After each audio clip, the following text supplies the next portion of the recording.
90% সিদ্ধান্ত অতীতের অভিজ্ঞতা থেকে নেওয়া হয়, 10% সিদ্ধান্ত ভবিষ্যতের দিকে তাকিয়ে নেওয়া হয়। ভবিষ্যতের জন্য নেওয়া একটা সিদ্ধান্ত অতীতের 100টা সিদ্ধান্তের সমান। জেগে উঠো, পা বাড়াও, লক্ষ্যের দিকে এগিয়ে চলো। মাঝে যদি বাধা আসে, সব সীমাকে ভেঙে চলো। সফল ব্যক্তিদের মধ্যে যদি কোনো একটা গুণ একই ধরনের হয়, তা ঝুঁকি নেওয়ার অপরিসীম ক্ষমতা। ঝুঁকি নেওয়ার ক্ষমতার অর্থ এই নয় যে সফল ব্যক্তি দুঃসাহসী হন, বরঞ্চ বলা যেতে পারে তারা পরিকল্পনা করে ঝুঁকি নেন। তারা প্রয়োজনীয় খবর জোগাড় করেন এবং কি কি হওয়ার সম্ভাবনা আছে তার বিচার করেন। তারা বিপদকালীন পরিস্থিতির জন্য রণনীতি তৈরি করেন এবং কাজ করার সময় উপস্থিত হয় তখন তারা পুরো সাহসের সঙ্গে সেই কাজটা করেন। এরকম প্রবাদ আছে, কিছু কাজ না করাতে ঝুঁকি ততটাই আছে যতটা কিছু করাতেই আছে।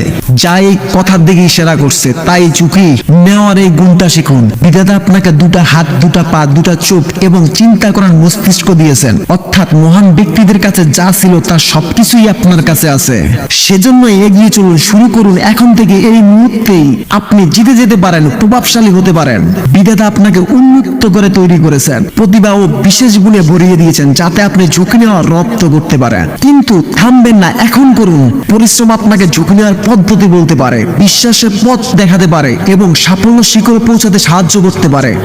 আপনার বয়স কত এবং আপনি ধনী না গরিব এতে কিছু যায় আসে না। আপনাকে জীবনে ঝাঁপিয়ে পড়ে ঝুঁকি নিয়ে কিছু করতে হবে এবং জীবনকে রোমাঞ্চকর করতে হবে।